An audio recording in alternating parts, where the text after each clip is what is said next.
Listeners everywhere, welcome to the Movie Show with Joel and Ryan, the weekly fix for your screen addiction and a trusted source for discussion of all things film and television. Please keep in mind that for the purposes of this podcast, Joel and Ryan are not acting as journalists, but rather fellow moving picture enthusiasts. All of their opinions should be taken as such. Also, please be warned that while Joel and Ryan may seem like petulant children, they are, in fact, adults who may occasionally use adult language. While they promise to bleep out all the worst words, it's a good bet you will still understand what they were saying. And now, with no further ado, here's Joel and Ryan.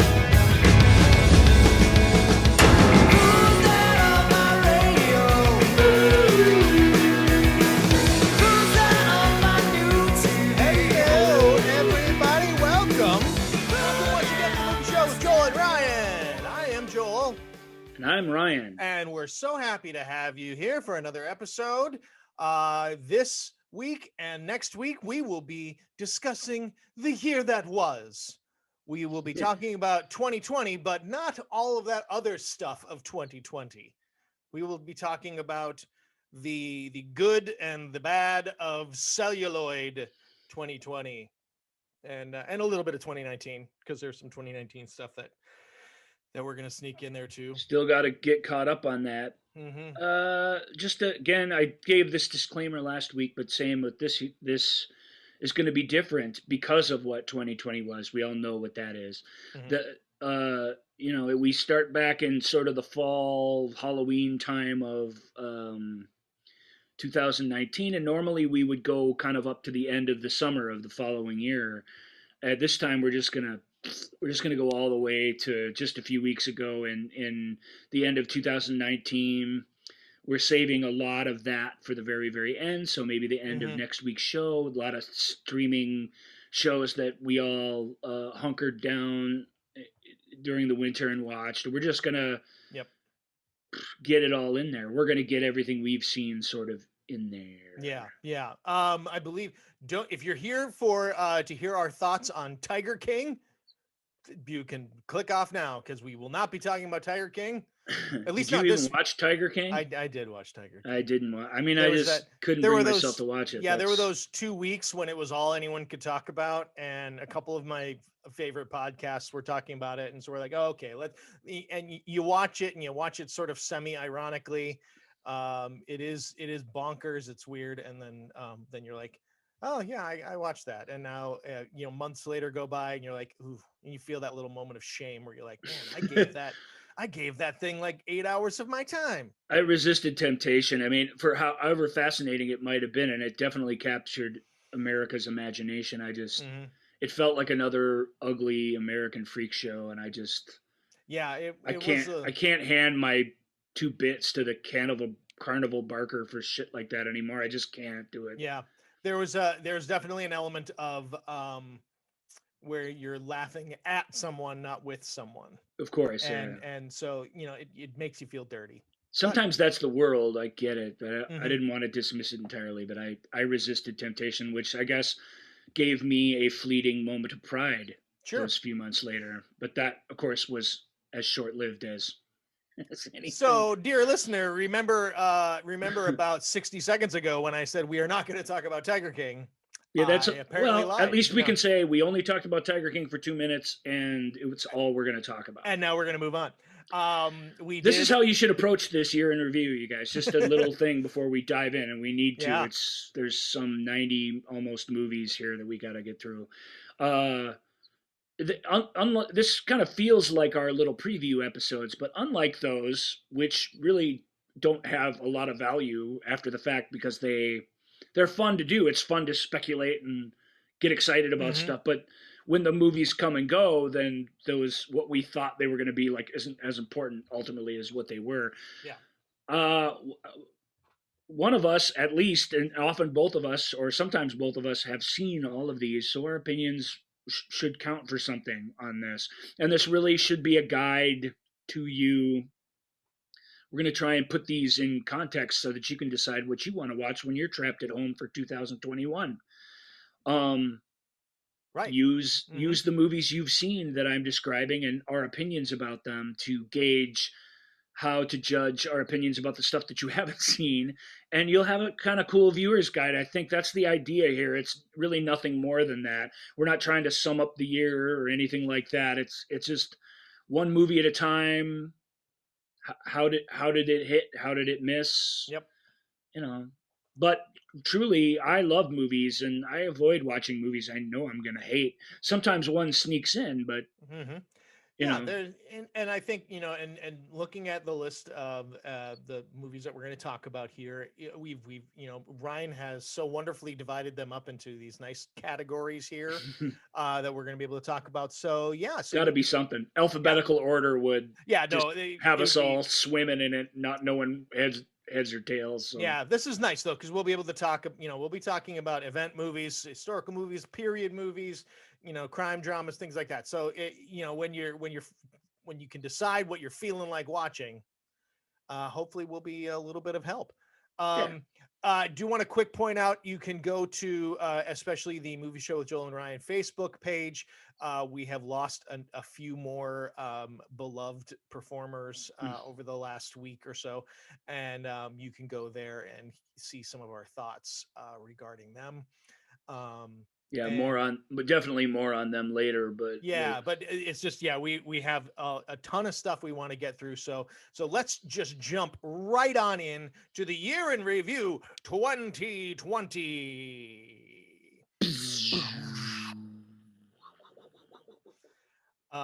Okay. First up, we're gonna jump in the Wayback Machine and go and dabble back into 2019, which all the way back, all the way back which is where this list should start. Yep. So But we told you that we're going to be talking about the autumnal movies of 2019, and let's right. start with the sequel to Maleficent. We're going to go Maleficent, Mistress of Evil.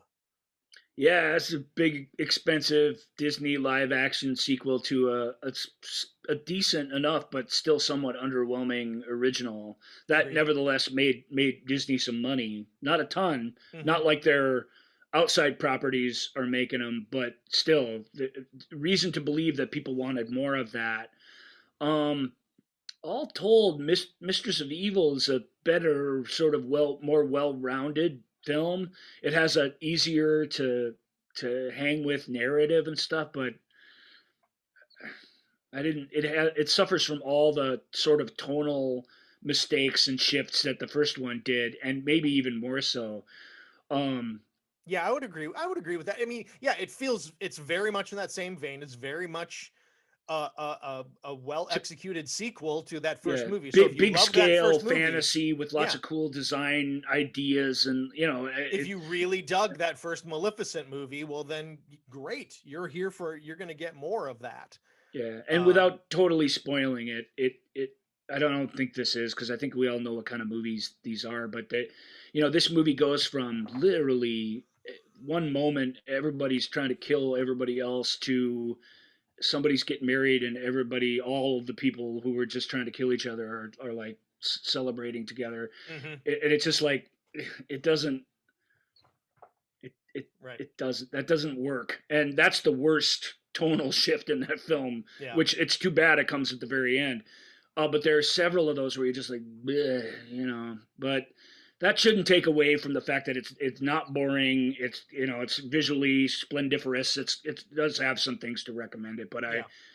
I felt like, gosh, if you just watched a couple other movies of this type before you made that movie, you'd have seen how you do it right. And these guys seem to kind of not do that. They were doing their own thing, and in that way it didn't always work out so great in my Right. opinion. Yeah, I would pretty much agree with everything you just said Hey, on that one. All right, next up, another big sequel, or big part of budget a event franchise, movie big of budget, yeah, big budget franchise. uh, Terminator: Dark Fate. yeah. But I don't know how much I want to talk about these franchises. Look, Yeah. Terminator will have its day on the movie show with Joel and Ryan, so we don't have to get too much into this one either. But Yep. Terminator Dark Fate was really pretty good. It was pretty great, actually. It's certainly the ideas for a good movie were there, and the execution was pretty good. It was made by the guy who who made the first what's the Ryan Reynolds comic guy, Deadpool. Deadpool, yep, He Tim made the Miller. first Deadpool movie, and he was missed on the second Deadpool movie. Like, that guy really got it. And he didn't leave it for Terminator. He got kicked off because once Deadpool became a hit that people cared about, the suits wouldn't let him just do whatever he wanted, and he couldn't Right. work any other way. So he moved on to Terminator, and they were lucky to get him. It's a really well directed movie, lots of really awesome stunts, like you would expect from the Terminator franchise. Again, there's a couple of really interesting ideas in it that the previous film had, but that the one before that didn't really have, and the one before that truly didn't have. It's the third best Terminator movie, and that's quite a compliment, but there's still a drop off after the second to the third, and it's still like, what is this, a franchise? Why do you guys keep making these? Right. None of them have been like terribly. I was gonna say, it's like they're two different franchises that they have going on. They have the first Terminator and Terminator 2, and then Right. This one, and then they have all those other Terminators that Genesis. Like I said, yeah, exactly. I don't want to rehash all the Terminators, because we truly will do that in depth at some point. That'll be a fun show, because it'll be really. It's good. If you somehow liked Terminator Salvation, or you thought Terminator 3 was really pretty good, that there's no reason to think you won't really like this. It's certainly right on the same level, or even a touch above those. But that's just it's a Terminator. The Terminator 1984 is a closed loop of a story.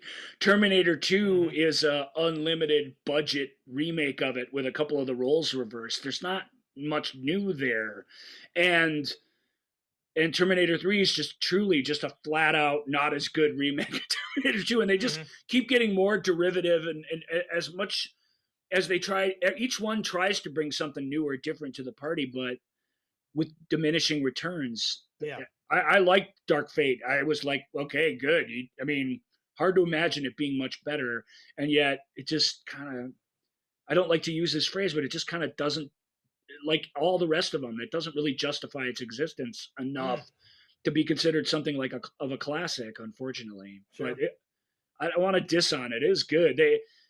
After 3 bad Terminator movies, or relatively bad ones, for them to make a halfway decent one is impressive, but it's still just halfway decent. So what do you do with that? It's hard to say.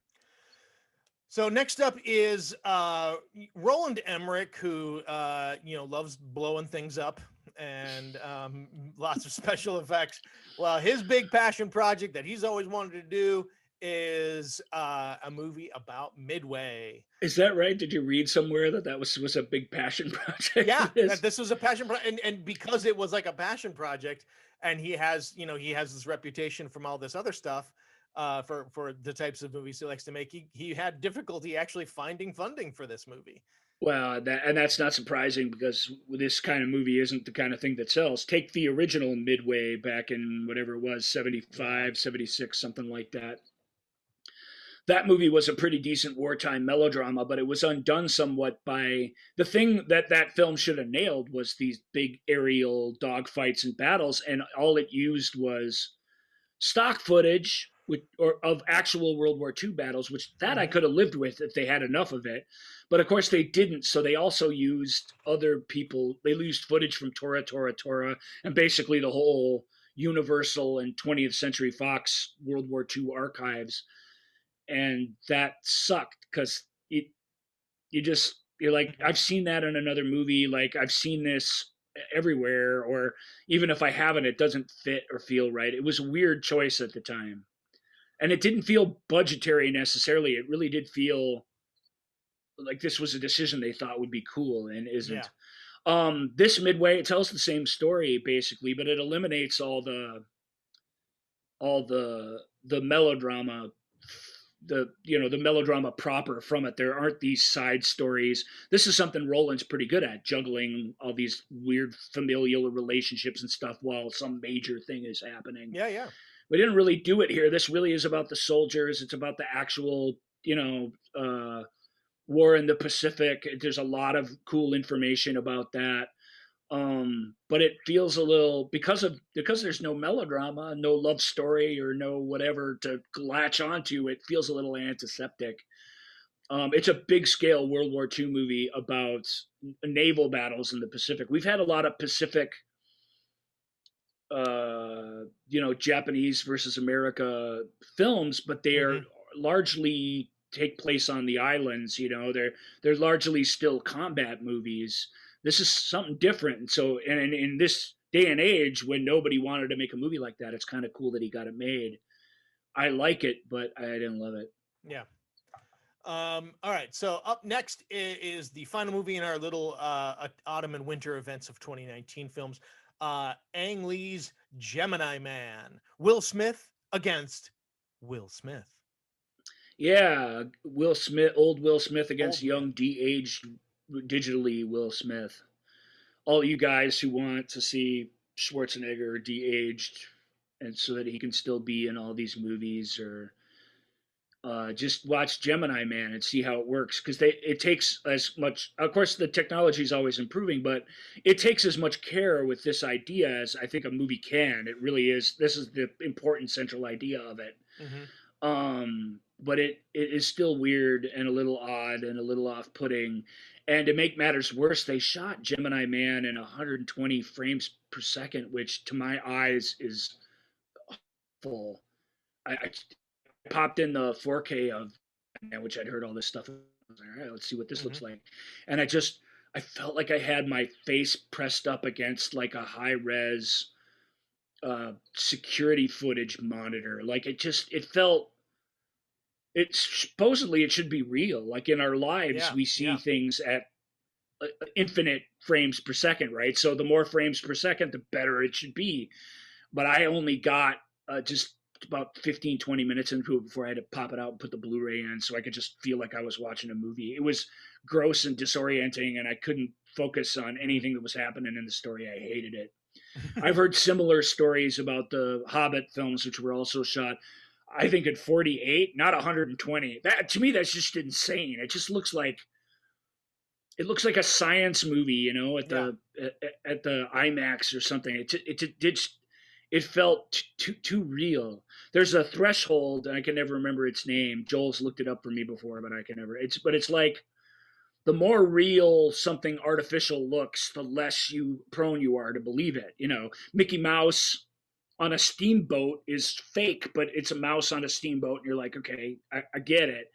Whereas like the kids in Polar Express, where everything about them is almost real, except their eyes are weird and glazed over. Like they're so much more photoreal, and yet they're so much more unbelievable because that little bit of non-reality works on your brain in a very negative way. And I have a similar take on increasing frame rates for the sake of clarity or high definition. I don't like it. In similar ways, I don't like 3D. It shouldn't be the same, but it just feels like a put on. It doesn't work on my brain in a way. Yeah, I'm trying to find the uncanny, what that uncanny. Uncanny. That's this. You're on the right track. Either way, the uncanny. Anyway, I've explained it well.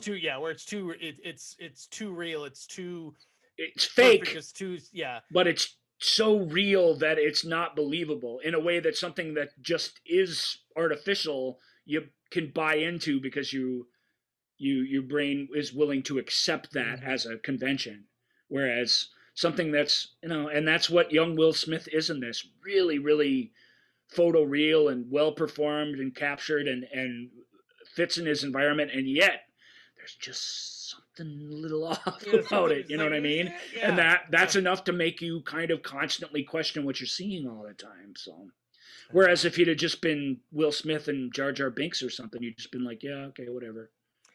I know that our listeners right now are probably like, this is the word you're looking for, and I can't Uncanny Valley. Yeah, it's that Uncanny Valley. Uncanny Valley, the dip in believability on the line graph. That's what it is. Yep. Hey, we remembered. Yep, there you go. Moving on. Okay, so next up, we're going to take a look at some historical movies, some historic epics. So historical. So historical. Next up is first up in this group is Angus McFadden playing a role that he played in the Mel Gibson movie Braveheart. Yeah. But this time it's all about him. It's Robert the Bruce. We talked about Angus a couple times on the show. He's not really friend of the show. He's friend of the show host. Yes. Or, professional acquaintance. Either way, there's a connection there, and that's awesome. Yeah, he's a good actor. I just watched the other day Equilibrium, which I don't even really like, and watching him in that is fun.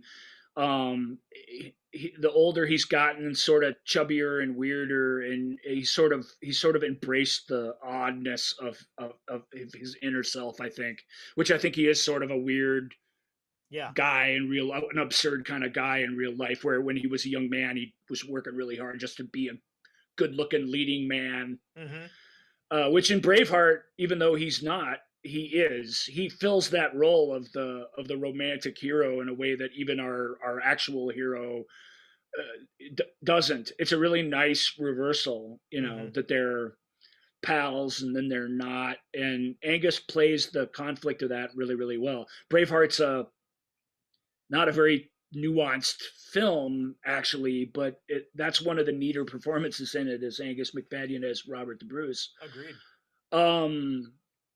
And here he is playing what is the role he's most famous for, as an older guy, deep into rebellion now, and it's good. It's a decent film. It really is. His heart is in it.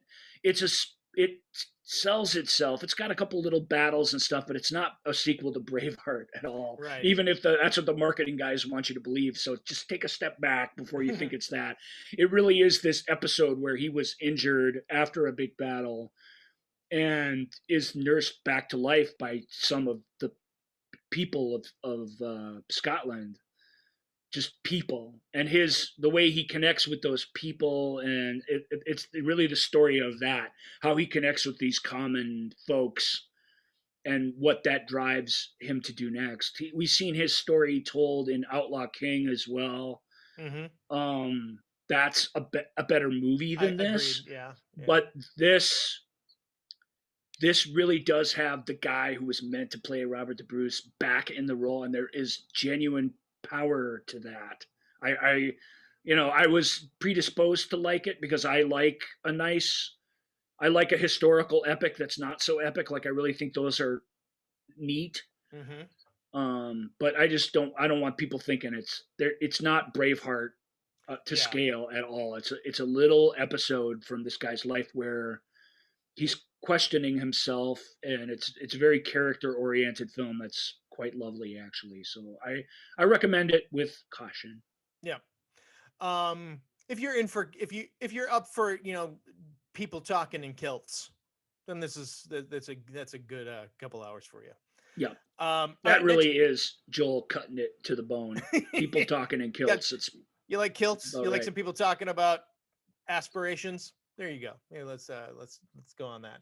All right. Next up is a movie that But it's more than that. The way a would-be ruler gets becomes about his cause and loses track of his people, and how really anything major that you do, rebellion, war, that's about the people, especially the people who live on the grounds in which you're going to be fighting these things. That's one of the central lessons of Game of Thrones, and he doesn't want to hurt the people anymore. I mean, that's where he's at. He just wants to, he has the privilege of being royal family, so he can basically say, oh, whoops, sorry about the rebellion, and England more or less has to say, okay, well, you still get to be Archduke or whatever, but don't do it again. I mean, whereas the people whose home is burned down, or whose farm is destroyed, or whose 3 eldest sons are killed, like, those people live with the consequences of those decisions in ways that, and it's timely almost, the way that those things collide in Robert the Bruce. That's what I liked about it. Joel was having fun, and I don't mean to say no, Joel. It's more than people in kilts talking. Yeah, of course it is, but I get, but you That said, yeah, all my pontificating aside, you do have to be into people and kills talking to enjoy Yeah. it. That's an important I part. mostly mean if you want to watch people and kill sword fighting, throw Right. in Braveheart. You get a little of that, but it Yeah, a little. Yeah. Yeah. All right. Next up is a movie that that I missed. That I You're not alone. yeah, waiting for the Barbarians. You know, in this cast of You're not alone. You're not the you know, only one who missed it. yeah, of Mark I Rylance. might be the only person who's even seen this movie. Yeah. It's based on a Pulitzer Prize-winning novel about a British Empire outpost in some mythical third world, like could be India, could be Africa. It's not important kind of place. Yeah. And it's about this consul who brilliantly played by Mark Rylance. I guess you wouldn't expect anything but brilliance from him. As this bureaucrat guy who just, keeps the trains running on time and fills out all the right forms and makes sure everybody's happy. And if this tribe and that tribe are fighting over whose pig this is, like, he diligently listens to both sides and tries to come to a fair answer. He's actually representing England pretty well, I would say, but he's lost track of what the ambitions of an empire are supposed to be, and he's integrated himself into the people's lives that are around him in a way that an arriving lieutenant or colonel or whatever, arriving military liaison finds distasteful. Played by Johnny Depp, and later of the exact same character, but a different guy played by Robert Pattinson. So Johnny Depp, Mike Rylance, Robert Pattinson, Joel saying, why haven't I seen this? Well, Pulitzer Prize-winning novel or not, this is an odd choice for an adaptation into a film because it is the absolute opposite of a crowd-pleasing story. It's a huge downer. It's depressing. Mm-hmm. It has action in it, but the action is thrilling. It's sad, and it's just an awful story.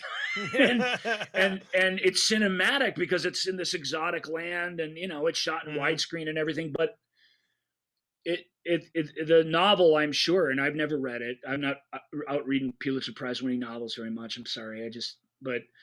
But the fact that this was based on one intrigued. But there's a reason that this thing wins the Pulitzer back in the late 70s or early 80s or whenever it was, and that nobody even thought to themselves, oh, well, this would make a great movie. It makes a terrible movie.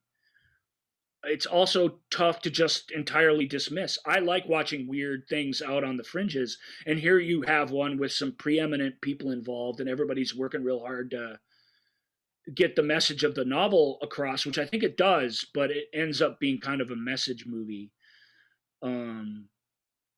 It's a tough one. It's a tough one. You have to want to be challenged by some pretty harsh realities about life when you sit down to watch that. Sure. Because it pulls no punches in that way, which is what a great novel should do. It reflects something in humanity that is true and is truly horrific. But that's the ride the film takes you on as well, and without any benefit of the poetry of the novel or the inner voice of the characters. So it's that steps removed from what the thing actually is, and that doesn't help it either. But I don't know. I'm glad I watched it. I own it. I display it with pride upon my shelf. If I ever watch it again, though, I'll be a little surprised. We'll see. Sure.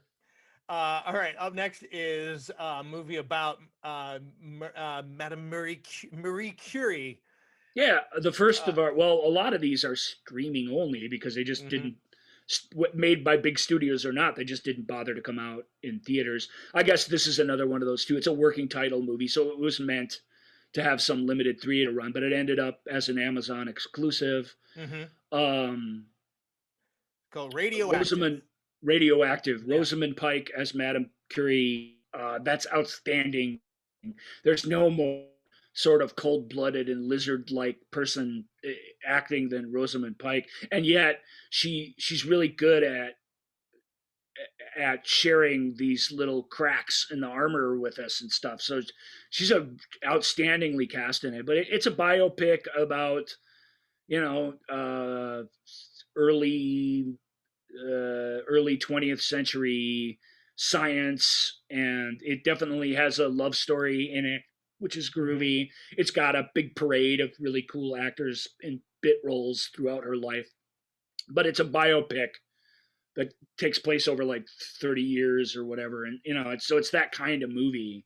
Yeah. But it's lovely. I liked it. It has a few surprises in it, and you learn a lot about her, which is good because I think we all know something about her, and I think that something is, whatever it is for you, is limiting. This film really broadened your horizons about what she went through, what her ideas were, what it was like to be this awesomest woman scientist in 1911 or whenever it was. It's like, that wasn't easy. But the film's great in that it doesn't just focus on that. It's not just a feminist manifesto about her. She's a character. She's a person. She's not a symbol, and it gets to have it both ways because it's careful with those details, which I really appreciated. Oh, good. That's cool. Yeah. All right. Next up is a movie and that one's just a couple clicks away right this second. Go. So go get it. Go watch some Radioactive. Yeah. And next up is a book that I adore. This is based on a book that I adore. I've read it several times. I love this book. The Professor and the Madman is the name of the movie. It's the name of the book. The book has been released under that name. It's also been released under The Surgeon of Crawthorne. The Professor and the Madman, story of the Oxford English Dictionary. I know it sounds boring, but it's not. It isn't. I've never read the book, so this was my introduction to this whole bit of history and everything. The Professor is played by Mel Gibson. That might be a deal breaker for some of y'all. The Madman's played by Sean Penn. That might be a yet another deal breaker or a different kind of deal breaker. I don't know what your proclivities are. I like both of those guys, and I was excited. Sean Penn, I knew could be relied on. He's fantastic in the movie in a really tough role.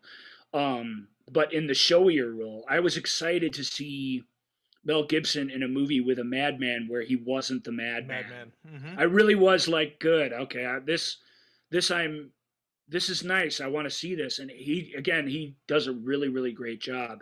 It's partly his fault that this fell into obscurity, though, a little bit, because he wanted to shoot a couple of, he didn't direct the film, but he wanted to shoot a couple of scenes on the Oxford campus, and they wouldn't let him. And then he got all angry at the studio then he convinced them to let them. And then the studio's like, dude, we just did these scenes. They look great. We don't need to do it again on Oxford. And he, somewhere in his head, was uncompromising about this detail. And so he didn't promote it, or not that they're having him on, Jimmy Kimmel or anything these days anyway, but it's weird how a simple little movie like this that really needs all ships going in the same direction sort of fell apart over something stupid, because it's lovely. I can see why the book must be great, because the story is really, really interesting. It's an extremely human story about frailty, about devastation, and the forgiveness that's possible in the wake of that. It's just really quite good. I was kind of shocked by how great it was, and it's not that great. It's a modest, again, period drama or a historical epic, we're calling it here, but it's none of these historical epics, sadly, are very epic. Yeah, it's not really epic. It's not really. But it's something different than a classic period drama, which we'll get to here in a couple of categories. It's not a stately film like that. It's a big, broad scope. It's broad as the English language, you might say. It has this something about it that makes it feel widescreen and epic, even though it's a pretty modest personal movie. Yeah, just for people who aren't familiar with it, it's the basic idea is Mel Gibson's character is he's part part of the team tasked with creating the very first Oxford English Dictionary. And part of what they did is they just kind of opened it up for people to research and just submit, Yep.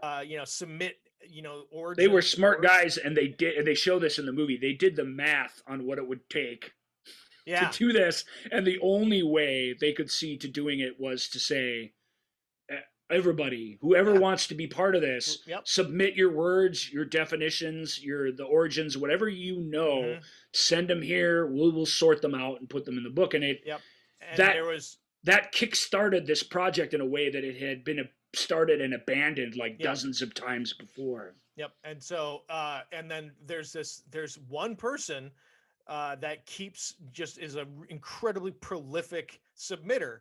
And Mel Gibson's character says, he's like, I got to meet this guy. Oh, I'm heading in that direction anyway. I'm going to swing by this address essentially and say where all these are coming from. Yeah, where all these are coming from. And it turns out it's an asylum. It's an asylum where a guy who was found not guilty of murder by reason of insanity is living out there, but definitely killed somebody. Yeah, definitely killed him, but he was found not guilty out of insanity, and he's been just living in this prison type hospital, and he's just sane enough to beat himself to death over his own insanity.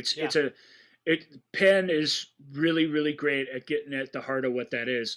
Of course, it's fun to watch him unhinged and insane. That's a fun thing for any actor to do. But it's that other stuff. It's that him trying to claw his way back to the surface to get air. Yep. That's the part that's amazing to watch. And in a lesser actor, that wouldn't be as good. And then, of course, you've got Mel Gibson or who's the young woman in that?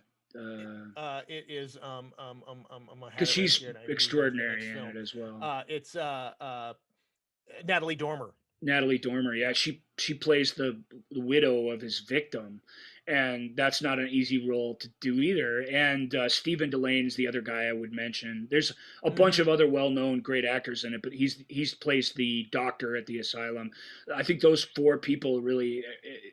It's challenging material, and they're all great, and the movie looks great, and it's about the sort of magic and power of language, and which if you give yourself over to it, you get excited about while you're watching it, and I assume the same thing happens while you're reading it. So yeah, it's really fun.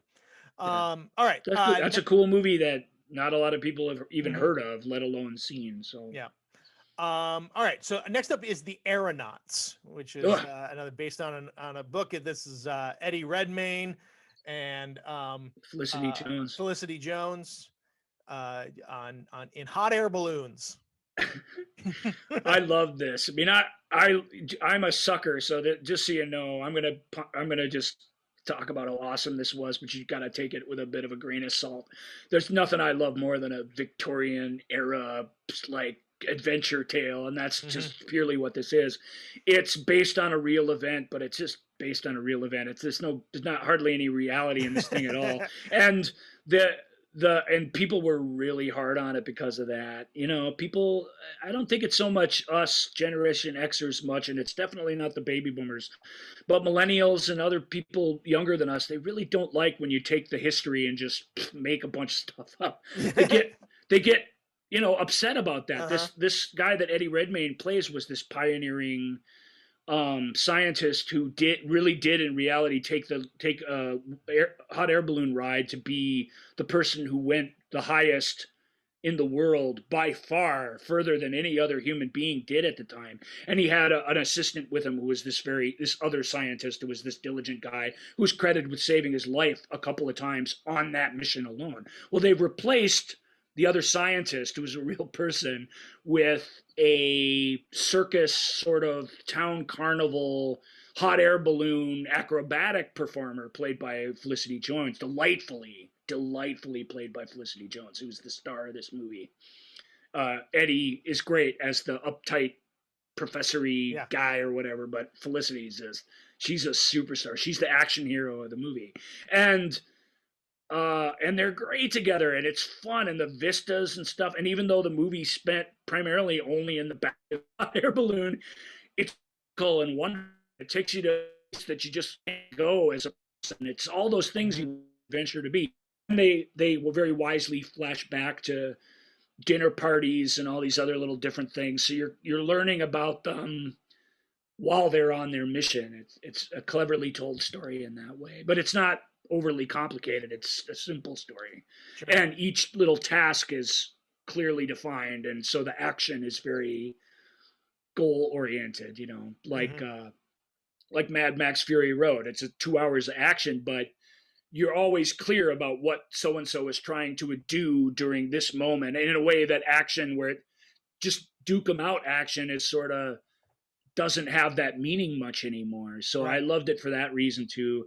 It is historically BS in most ways, of course. These two people, they're both based on different real people, but they never came together. This thing didn't ever happen. Right. They used the little drop of history to create a fantastical adventure that should be escapist fun for everybody, but when you go hunting any sort of reaction to it, it just has a ton of backlash against it. And none of it is really about the film itself. It's all about, you did it wrong. Yeah. Einstein didn't say that. Nikola Tesla didn't do that, and they get just really upset. And that's what happened here. It's too bad. I don't know what you thought, Joel, but I just thought it was so fun. And I just was taken away in a hot air balloon for an hour and 40 minutes right around the holidays when I needed to escape the most. It was perfect. Here's what I mean. I was victim to the sort of backlash, for lack of a better word. I was all excited to see it, and and then when I started hearing, it's not good. This is what's bad, and I'm like, oh, okay, well then I'll move on to watch. I'll watch something else instead. So yeah, it will be fun to come back and take a look at this, because yeah, I agree with you. It's paplum. Yeah. It really is. Yeah. But so what? That's what movies are sometimes. I don't know. I didn't understand. If we wanted, if you want the real story, I'm sure there's a great documentary on all of this. Maybe. Or maybe there should be. Or maybe there will be now. Okay. So let's move on to some more period dramas. The first one, I don't think we'll talk too much about. Yeah, I shouldn't have put period dramas right next to historical epics, should I? Oh, well. Yeah, that's okay. I thought you did that on purpose. Hey, friend of the show, Rob Dunkelberger. If you guys like period dramas, we have the episode for you coming up at the end of the month. You're going to be really excited about that. We definitely are excited about it. So yeah, tease. And this first one will be talked about in it will be a little bit. So but we're gonna Emma, another version of Jane Austen's Emma. It came out in 2020. Yeah, it was, to me, it's the worst version that there is, at least in the modern era, of Emma. But that doesn't mean it's entirely bad. It's got a lot of really young people in it, which it gives it a sort of liveliness in a way that the others maybe don't have. But it's a marathon of that story. I'm a pretty big Jane Austen fan, and I know that story pretty well. And it just even at the end of the movie, when things have to slow down and this important relationship needs to happen, it's just the highlights of even the conversations from the book or from other movies that we know of. It moves so quickly through the story, and it's already the most superficial of the tellings of a Jane Austen book that I saw, that it's let down by that. But that said, it's beautiful. It's really funny. It gets the witty, funny goofiness of the story really, really well. Yeah. So you're rooting for everybody. And obviously it's a Jane Austen book, so there's happy endings for just about everybody by the time it's over. I don't think it's a spoiler to say that. So you're in good hands when with these people while you're watching a movie like that. But there's no reason. Again, I really hate saying that, and I'm saying it again. Why is this here? What was the personal connection to Emma? What's the thing? Why are you telling us the same story again? And I can't.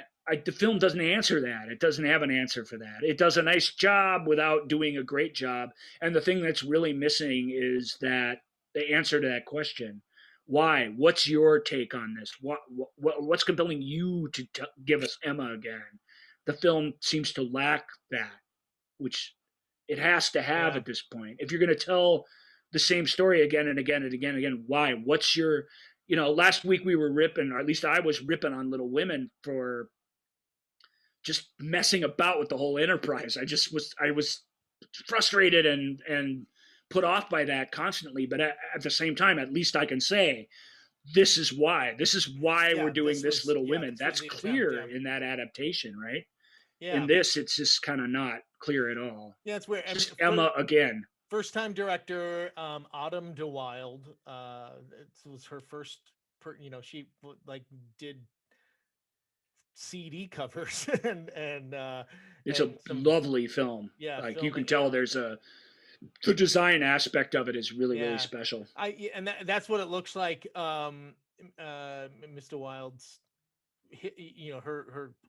her catalog is heavily influenced in music and creating visual elements to sound. So it's not bad. It's just the worst Emma. Okay, but that's not the worst. Doesn't mean that it's bad. I just didn't. Also, Anna Taylor-Joy, who we love, obviously for obvious reasons, she is not right for Emma. It's kind of cool because she's different than what we're used to getting, which is good. I mean, at least she's something different. But she's a mystery. She's this enigma of a person. She has this closed face with these bright eyes, and you can see the gears moving, but you don't know what's happening. And Emma, it's all on, at least the way I understand the character, it's all on her sleeve. Everything is right out here. It has to be, or you really get sort of sick of her. You know what I mean? And Anna seems like the weirdest, oddest choice for that. She's a hot actor that's the right age and looks the part, but she's this, I don't know how to explain it. To me, she's this mysterious sort of fascinating, what's going on inside that girl's sort of character. And when she has to play this sort of gregarious, I say for everything that comes to my mind, it doesn't feel like a comfortable fit to me. It's not bad, but again, it doesn't feel right. So it's kind of weird. All right, next up is another classic story that we've seen a few times, and it's a lovely story. The Secret Garden got another go in 2020. Yeah, this is also a weird adaptation. I really like The Secret Garden too. I really, really liked the 90s musical by Norman and Simon. I can't remember. I just think it's incredibly lovely. And there was a 1994-ish film adaptation as well. 93, I guess. Yeah. Yeah, really, really strong film by is Gillian Armstrong directed that movie? I guess it doesn't matter. No, it's somebody like that though. Agnieszka Holland. Ah, right. Yeah.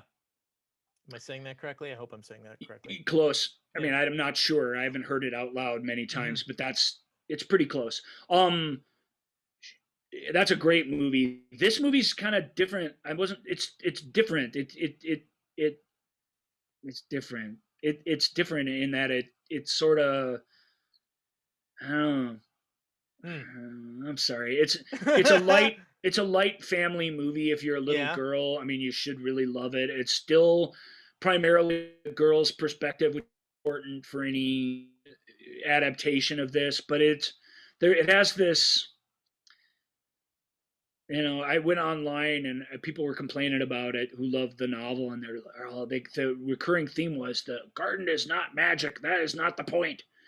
I don't think that's really fair. I don't think the movie takes that stance actually, but I see where they are upset about that because it has this sort of magical, from a child's eye view of the world that disconnects you from the threat and the horror and the stormy castle and all the things that are dark and looming over that actual story, like, kind of aren't there. And so then the payoff for things maybe working out at the end don't feel as great. Yeah. I don't know. But it's a lovely film. It's the first version of the story I've ever seen that really gets the horror of cholera in India correct, which none of the rest of them, they all sort of breeze over that. Right. A matter of fact, the 1993 film, it's not even cholera. So I don't remember what happens, an earthquake or something. Like, they just take the sickness, pooping yourself to death thing out of the equation altogether. Yeah. So, so this, it's great in that way. It does some things the other versions don't, but it wasn't my favorite version of it when all was said and done. The girls really, all the young cast is quite good in it. Colin Firth is in it as well. He's kind of wasted in it, though, I have to say. Okay. And whoever, it was Maggie Smith in the 93 version, and there's no replacement. You can't, it's hard to step into Maggie Smith's shoes. Yeah. She's pretty perfect. I mean, Julie Walters is no she's great. Slouch, but yeah. It's not.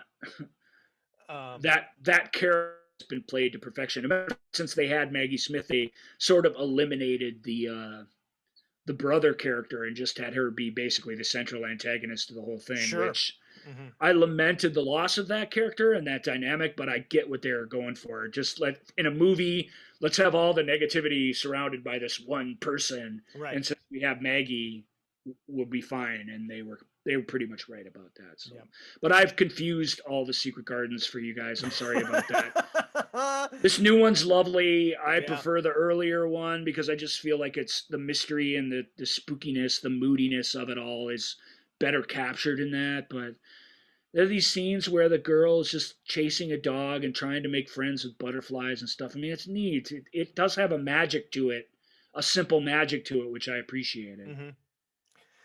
All right. Well, next up is a movie. Really two guys starring in it that I really like, Tim Roth and Clive Owen. But I did not see this movie, The Song of Names. Oh yeah, this is by the same person who made a Red Violin, which is a weird fractured narrative story that is very, very popular. That came out around the late 90s or aughts. I can't remember what. And this is a similar story in that it jumps about in time. But I found Red Violin is hard to connect with because your protagonist keeps changing as you march through history. So you don't have any one person. The violin is the main character, you know what I mean? Yeah. But at least the Red Violin has the balls to do that, whereas something like Warhorse, where the horse is the main character, it doesn't. It abandons that idea and spends extra time and characters with extra on horse related to illustrate the magic of the is it's gone. Even if the movie's decent, it isn't what it's supposed to be. This movie's more like Warhorse. It is about these people. There's not some weird object, but it's about pre-World War II, World War II, and then post-war. It's got this hopping about in time. It's got your two main characters played both by teenagers and adults, so you're never spending a ton of time with either.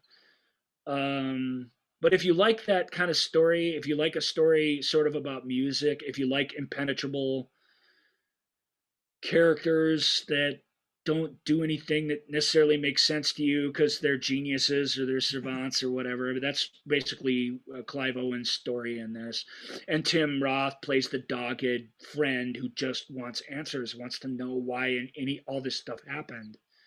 I don't know. It's sprawling period epic that I don't think it all fits together, and yet I'm glad I watched it. Tim Roth in particular, it's for a guy who plays a lot of villains and a lot of this and a lot of that, it's very cool to see him settle in and play a person. It's very rewarding, and for that reason alone, I like it. It's a good movie, but you really spend more time with the younger version of himself, and those younger people, while fun and buoyant and energetic, don't quite have the chops of the later actors, so it doesn't all come together. And it's a film where that's it.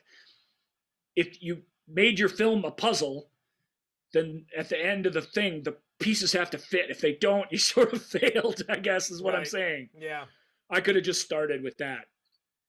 Yeah. So you got to just decide, was the puzzle worth it, even though you did it upside down and you never really got to see the picture? It's hard to say. I don't know. You decide. Interesting. Yeah. All right. Next is Judy and Punch.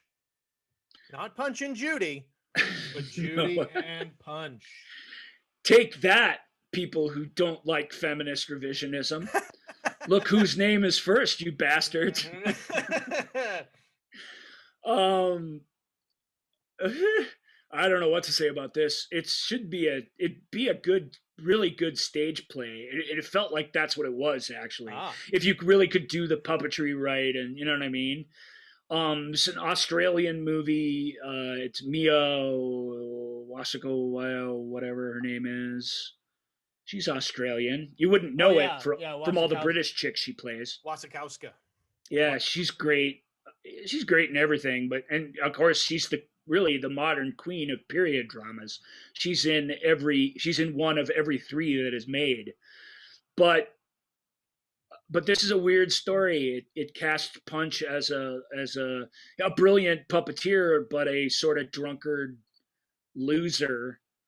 And she's sort of the PR person who keeps the whole thing together. Mm-hmm. And they break with each other over the most horrific thing you can imagine, and it becomes this sort of twisted puppet related revenge story. Wow. And it's a little out there, I won't lie. And the ending is, in a revenge story, the ending sort of needs to nail it. And I didn't really buy into what happened at the ending, but it was different and fun. It's a dark, ugly, icky movie. Be warned. It's here with period dramas because that's what it is.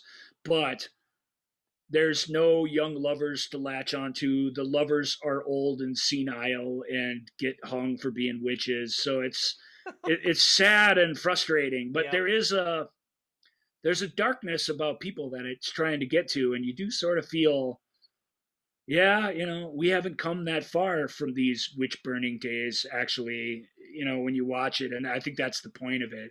Sure. And I think if you're a lady, you might even identify with it and appreciate it more than I did. So, wow. All right.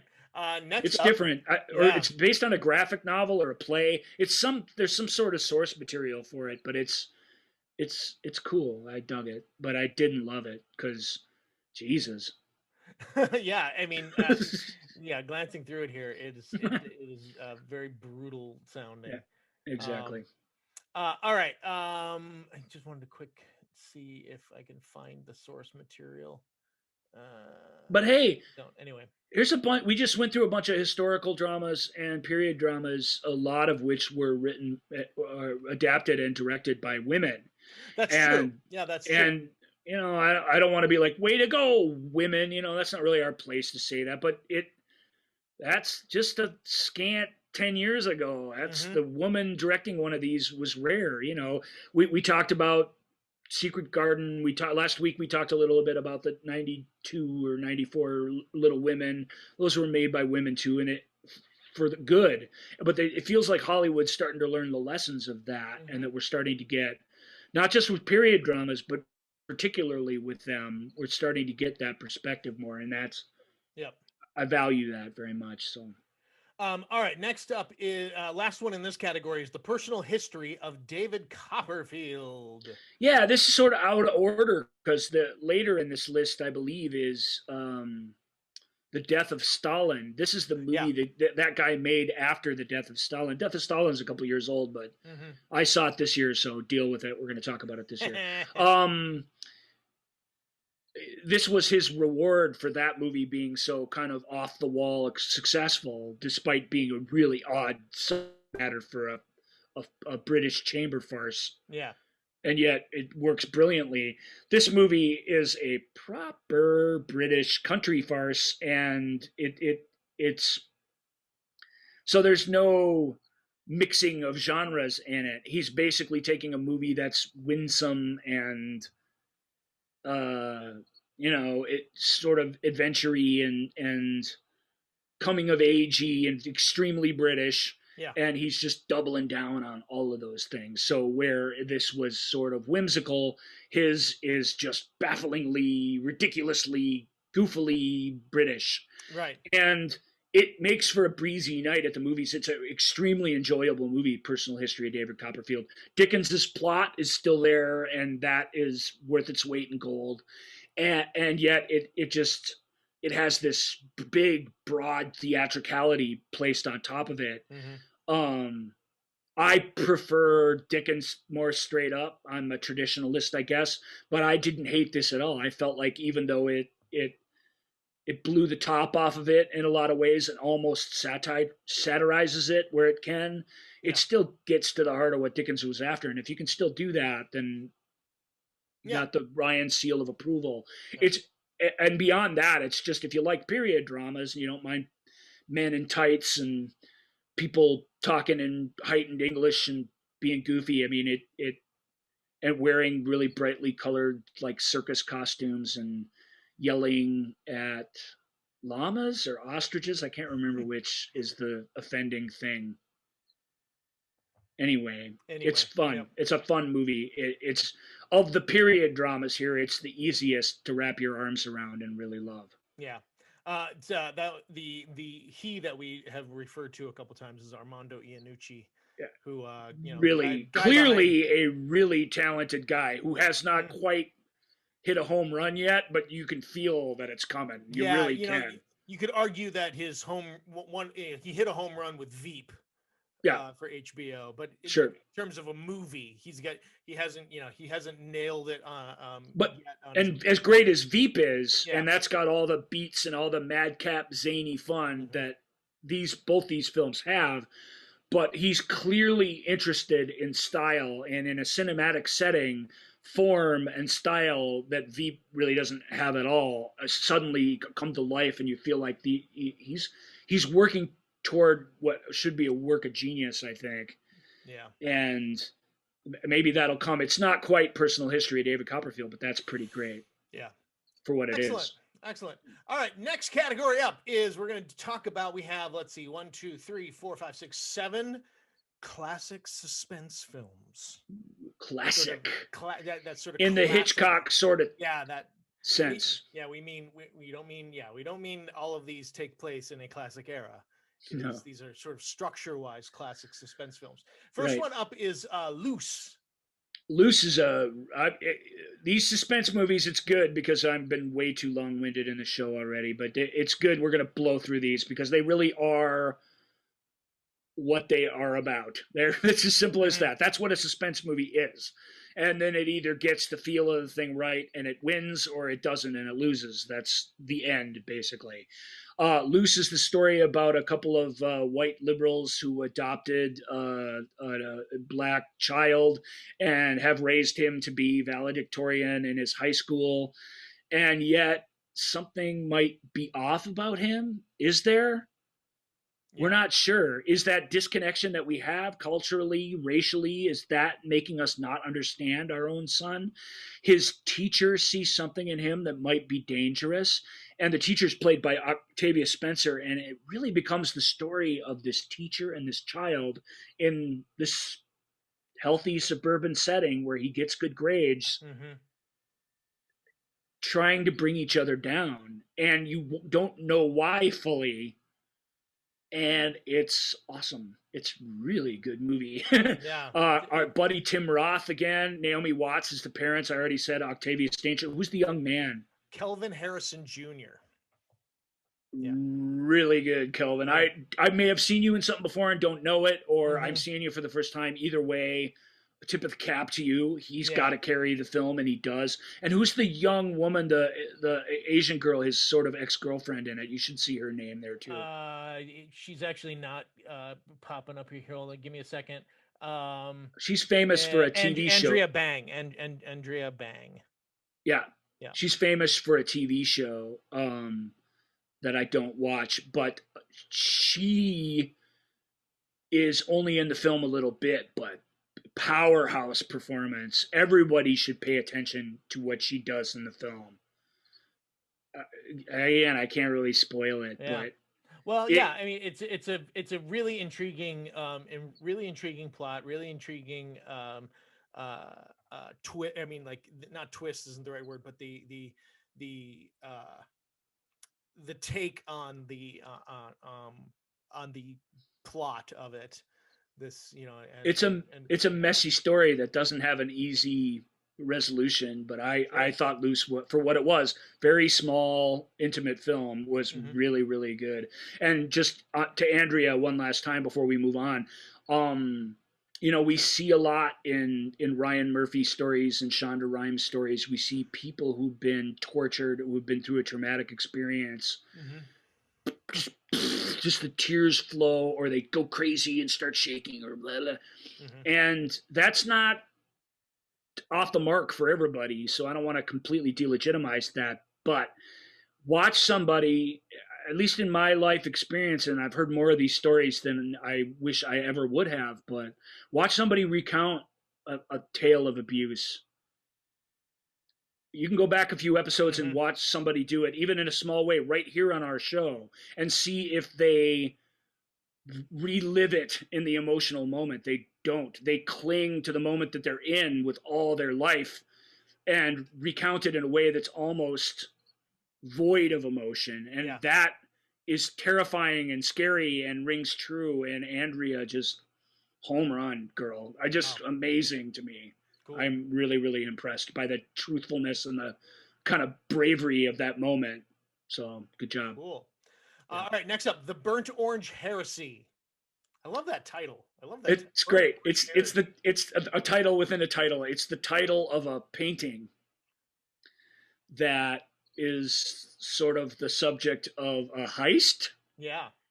But it's not really a heist like you're thinking of. There's no people running around in the dark with night vision goggles and stuff. There's a guy pretending to interview an artist who hasn't painted in ages, and he's trying to steal a piece of art while paying for it. But he's trying to steal something that, what's the phrase they use, that is priceless, that has no price. And he's trying to buy it and put a price on it and cheapen it somehow. And he just gets spun in circles by everybody involved. It's twisty and turny and goofy, but it's also quiet, whispery, you know, like it's a very subdued and quiet movie. And so you just kind of have to live with that. Mick Jagger's in it. He's great in it. Yep. And when have I ever said that? I've never said that. I may never say it again. He's really, really good in this. And it's cool because he kind of knows what he is in it. And he's not trying to make an impression. He's thinking about it from the other character's point of view, and he's getting at him, which is great. And I watched it purely because Elizabeth Debicki was in it, or I probably wouldn't have seen it at all. And she's great in everything. She's never been bad in anything. She's a really, really good actor. So, you know, if that sort of thing, Donald Sutherland's in it. He's great. He plays the mythical artist who painted the painting, or did he? You know, it's fun. It's an interesting film. Nice. All right, let's move on to The Secrets We Keep. What's that movie about? Oh, Secrets We Keep. Noomi Rapace. Yeah. And who's her husband in that film? Joel Kinnaman? No. Chris Messina. Chris Messina. Okay. So they're this couple living post World War II. She's from Eastern Europe and has had an end of World War II story that was pretty intense. But it's several years on now. She's got a couple kids living in suburbia, America. Life is good. Chris Messina's a good husband. Hooray. And then one day in the park somewhere, her torturer shows up. She recognizes the voice, and a switch flicks, and played by Joel Kinnaman. Joel Kinnaman's a fantastic actor. And you basically have these three people. They're all really good. She puts them in an impossible situation that you can understand, but eventually, you know, it's one of those things. We talked about Death in the Maiden way back when, Sigourney Weaver episode. Yeah, it sounds Death in the Maiden-y. Very much so. Wow, very cool. And if you like that kind of thing, taking people hostage and torturing them in your basement, then Death and the Maiden fans, here's another good one for There you. If you you don't go. like that kind of thing, this one's is not for you. Yeah. All right. Unhinged is up next. Unhinged, a bit of road rage that turns into several murders and a never-ending nightmare that can only be stopped with the bad guy's death. There you go, Unhinged. Yeah. And scene. Russell Crowe plays the guy. Though I don't know who the woman is. I can't remember. She's decent in it. Oh, I hit the wrong movie there. The film really is about that. It really is this straight linear nightmare where this guy, where you had like 6 chances to let this guy go off and hunt somebody else, and you didn't, and now he's coming after you, and the carnage, it's extreme. But on that base level, on that white knuckle, you know what I mean? It's like old school 90s murder spree film goes. It's very effective. It's a pretty good movie. It's your mileage as to whether you want to put yourself through something like that or not. That's up to you. Trying to figure out, the woman's name is Karen Pistorius, and I'm just trying to see if she's related to Para-Olympic champion and murderer Oscar Pistorius. It'd be interesting if she was. Like they might be, but I can't find. Right? How many Pistoriuses can? Yeah, I don't know. Is Pistorius a very common name? Look, she's good. I wanted to say her name, even though she's not a big star and not even a selling point of the movie. But she's the other half of the thing that has to work, and she does a really, really great job. Excellent. All right, let's talk about because that scene where these paths cross, you really want to climb in the screen and make her stop and save her, because that's the only place you can do it. Mm-hmm. You just know what's going to happen. You saw the poster, you read the synopsis. I mean, you know where it's going. Yeah. But you just are in that moment, and it's the best moment in the movie, and it's all downhill from there, of course. But the fact that works, and you're just like, no, don't stop. Yeah. It's a neat trick that films play on you. It's simple, but it's still hard to do. You got to do everything right to get it, and that movie's pretty good in that way. Okay. But it's a bloody, difficult film, so just beware. For something that's a pure entertainment without a ton of artistic value, it's a bloody mess of a film. So just know that it's not a fun thrill ride for the whole family at all. Indeed, the whole family is more or less eviscerated by the time it's over. Yeah. Next up is a movie written by a guy who I'm lucky enough to call a friend. We're both pals of Jeffrey Hatcher. I was going to say we both. I'm pretty sure. Yeah, he's a friend of both of ours. Great guy, Jeffrey Hatcher. This is fantastic screenwriter and playwright.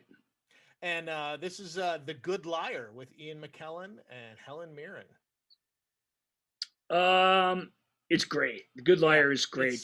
Jeffrey, wrote this. I don't know with Helen Mirren so much, but definitely with Ian McKellen in mind. They'd worked together before, and it's a just towering performance by McKellen again. He was in Jeff's, and the director is the same too. The guy who made Beauty and the Beast, and what's his name? Oh, sorry, was looking at something else here. Bill Condon. Yeah, they made Mr. Holmes, which we talked about on the show previously. It's great. It's great. It's a confidence game story. Who's telling the truth? Who's playing who? Yeah. Stay till the end to find out.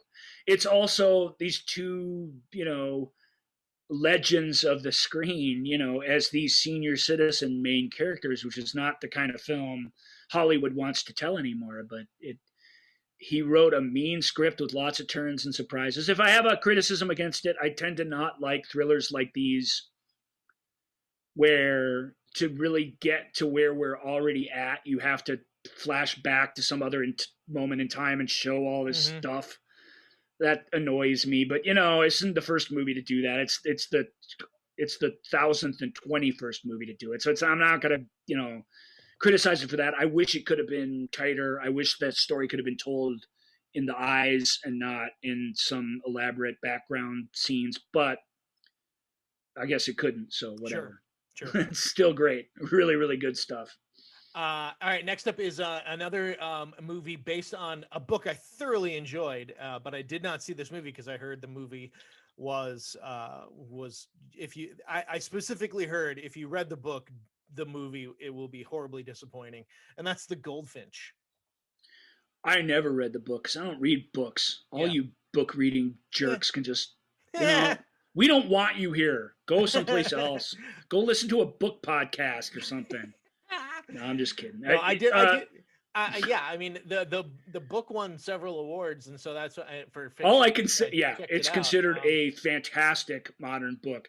It's very much a Dickensian tale of a child having some dark thing happen in their past, being adopted or being sort of the ward of the world and all the weird adventures they go through, and then they come to an adult, they come to a what feels like an impossible crossroads, and everything leading up to that has to be that, and that's a book's plot, that's not a movie plot. I agree. Yeah.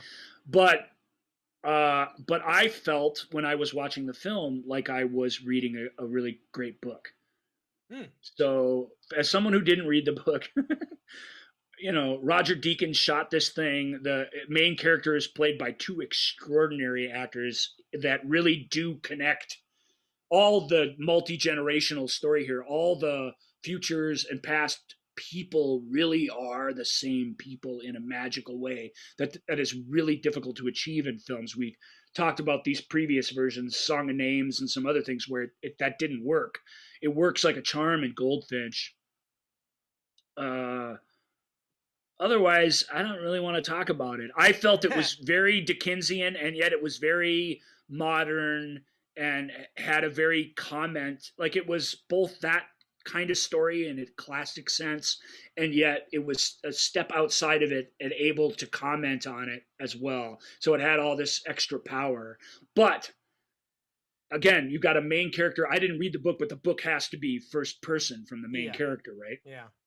So any book that's first person and that blows your mind, when you take what that guy's thinking and you just have to show it what he's doing, the translation is impossible. It's impossible. All you can do is do your best. You cannot just have it be full of voiceover and storytelling, because that's a movie, Goodfellas accepted, I guess, but a movie can't be that. It really shouldn't be that. And this film is brave enough to say, you know what? We're going to have a tiny little bit of that in our movie, but we're basically going to just try and do this story as it is, and hopefully that inner voice or whatever that inner meaning is comes through. But I thought it was great. I mean, very cool. It's not for everybody. Most people aren't going to think it's not as good as the book. They're just going to think this is super boring and I hate this. And what's for dinner, because that's the kind of movie it is. But it's modest charms. It's beautifully done. The payoffs aren't broad and cinematic like you'd like. They're more like the ones you'd get in a book, and you just kind of have to cope with them. But the more you think about them, the more kind of glorious it is, and the more people, no matter how you try and pigeonhole them or how they try their whole lives to pigeonhole themselves, can still surprise you. And I just found that to be sort of wonderful. So that's my take on it. Very cool. Next up is an Ed Norton Ed Norton, like, total passion, directed, produced, written, starring Motherless Brooklyn. That's right. Ed Norton presents an Ed Norton production of an Ed Norton film starring Ed Norton in Motherless Brooklyn. Created and adapted by Edward Norton. It's not as absurd as that, but that really is. This came into being because of him. Joel's right about that. I believe even the commercials for this was Ed Norton talking about this film and saying why he made it. Why I made this film. Yeah. Those are weird commercials. They really but you couldn't sell it as what it is, because it's an East Coast remake of Chinatown. That you should not be able to pull that off, and this isn't able to quite, but it comes pretty close. It comes pretty close to being Chinatown, certainly closer than any other movie I've seen since Chinatown. So hats off to that. That's hard. That's not easy to do. It's thematically the same. The character, it's all of it. It's really kind of funny how much that it really is that unabashedly. It is not trying to hide that it's redoing that same type of story with the same group of characters. Ed plays a pretty smart guy, but he's sort of twitchy and has a little. It's not Tourette's that he has, but he has a little excited utterances and problems in his life that make him a bit of a sideshow in this sort of era of New York City. But it's great. A twisty, turny, exciting, surprising noir type mystery with with a big, broad 110% actor playing a weird, quirky character. Like, what's not to like? I love this kind of thing. Yeah. But that said, it's just a mystery. It is a lot of people talking. You have to sit through a lot of jazz waiting for the next thing to happen. Yeah. So maybe it's a little old fashioned, but that's kind of the point. I dug it. I liked Alec Baldwin in it. It has a whole great cast of people. That's great. Yeah. Bruce Willis, Jerry Jones, Bobby Cannavale. Yeah. See? Yeah. Who's the woman in it? She's great too. Is that is it Gugu Mbatha Raw? Mbatha Raw, yes. Yeah. We love her on the movie show with Joel and Ryan. She's great in Motherless Brooklyn. Yeah. That all has to work, and it works great. And it's fun. It's got some fun, like Tarantino-esque sort of zappity bappity bap dialogue in it too. There's some more conventional pleasures in it. I don't want to sell it like it's a slog. It isn't, but it very old fashioned, noir type story. It avoids the obvious noir cliches. She had legs, all the way through the floor to the basement, sort of dumb crap. But. Yep. But those things aside, it's what's left after that, and just be warned. Nice. Okay, so let's move on. It would make a really good story for Captain Picard to do on the holodeck on a free weekend. Excellent. I love that. All right, next up is some biographies that we're going to talk about. First one, we mentioned Nikola Tesla. These are all period movies too. I suppose I thought we'll just whip through all this period stuff and off to the races, and here we are at the end of the show, and we haven't gotten away from period movies. We got a little time here yet, but let's see if we can fly through Nikola Tesla with Ethan Hawke. Hey, spoiler alert for Tesla. Before it's made by the guy who made Ethan Hawke's Hamlet, if any of you guys remember that thing from the late 90s. Hamlet in the laundromat, I call it. So tune yourself away if you're going to watch Tesla. Tesla ends with Nikola Tesla karaokeing to Everybody Wants to Rule the World by Tears for Fears, and then it fades to black. If you think you can tolerate a movie like that, then you should definitely watch this. If that sounds weird to you, it's one to avoid. Yep, that might be. I thought, although Tesla's not in it much, I thought the similar Current War from last year, which I felt was radically over-stylized, compared to this, just a proper, straight-up play. This is really weird, and weird stuff doesn't seem to fit with what the actual movie's doing, and it was very disorienting, and it felt like a big failure to me, even though I admire trying things, but what's a guy say, in Kingdom of Heaven? A man is a knight or a monk, not both. Now that guy was kind of an asshole, but I'm just saying it's like sometimes with movies, you gotta pick a path, and interesting. All right, next up is Resistance, Jesse Eisenberg, and as Marceau. Yeah. Jesse Eisenberg as Marceau. Like, if you'd have just said that to me, if you walk up on the sidewalk, hey, Ryan, you're Ryan from a movie show with Joel and Ryan. Yeah. They'd be, hey, Eisenberg as Marceau, are you going? I'd be like, no, not. There's no chance in hell I'm going to see that movie. You found one. You found one. I feel very comfortable dismissing completely outright from the get-go and never wanting to think about again. Well, here I am. I bought it. It was $7.99 somehow, a new release. So I'm like, it's a World War II movie. I guess I'll buy it. Should you have? It just got me. It has a slip cover. And Yeah. It's just. Should you have gotten the tacos? The poster was neat. Yeah. No, this was a really, really good movie. Oh, okay. Well, there you go. It was really good. It was really good. It's a very conventional France during wartime, let's save as many Jews as possible kind of story. I don't want to be too cynical when I roll through the World War II movie cliches. That this really happened. Marcel Marceau is a genuine World War II war hero without ever firing a shot. He did some incredibly heroic things and very difficult things.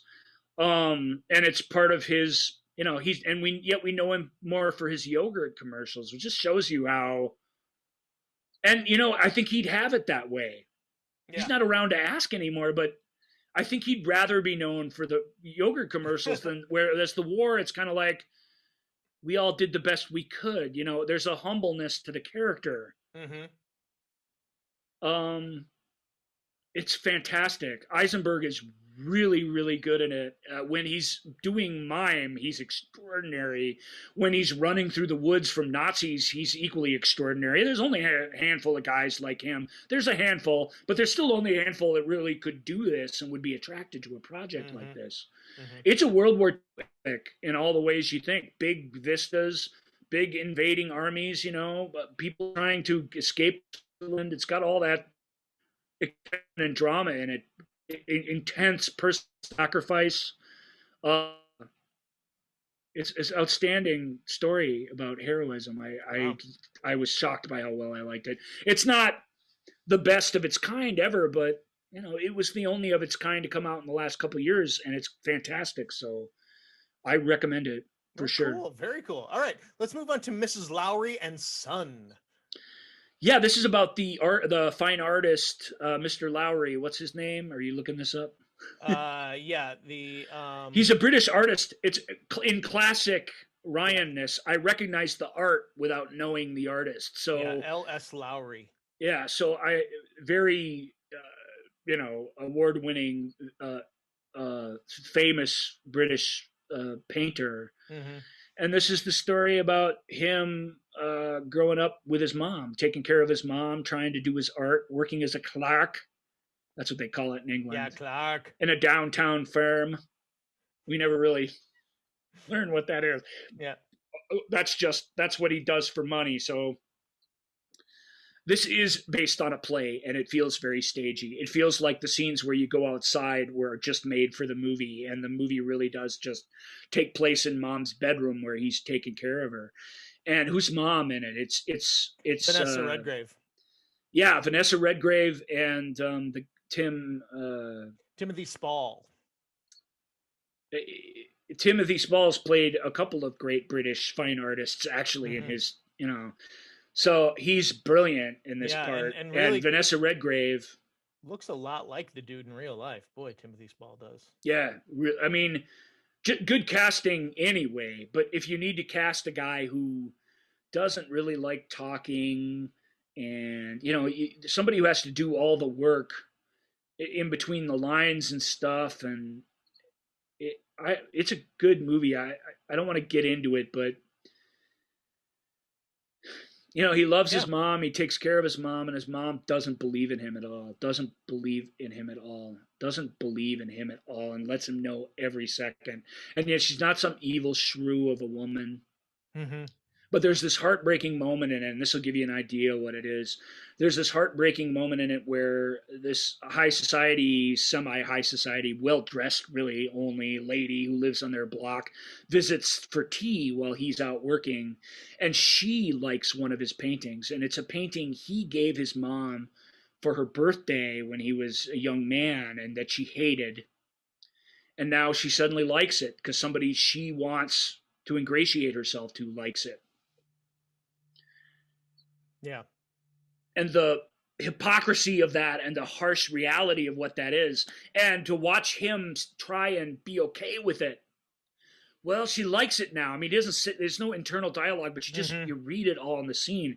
Vanessa Redgrave and Tim Spall are world-class actors, so Yeah. this little drama between them is really, really powerful and wonderful. He's a real life guy. There's a caption at the end that near the end of his life, the Queen wanted to knight him, and he declined, and his response was, now that Mother's gone, I really don't see the point. Yeah. That was his official response to the Queen. Like, she really would have liked that. That might have been the thing where finally Mom was on my side. I was knighted by the Queen. But now that she's gone, it doesn't matter anymore. It's nobody even says it. It's a written tag at the end of the movie, but it just tells you the whole story. It's really great. He holds the record for the most honors declined. Alice Lowry. That's a good. I mean, it is what it is. It's It's not Marvel Extended Universe fun or anything. I was very charmed and moved to tears by that film. So. Wow. Yeah. All right, let's move on to if you've ever been anybody's disappointment, yeah, which I have been, it's more times than I care to remember. You feel it. I really felt that. It connected with me. So wow. Next up is a biography of Errol Flynn, one of my favorite performers of that. Well, then you at least should check this out. Then I'll check out In Like Flynn. Before he was a Hollywood movie star, he was this sort of amateur Australian outback adventurer. Yeah.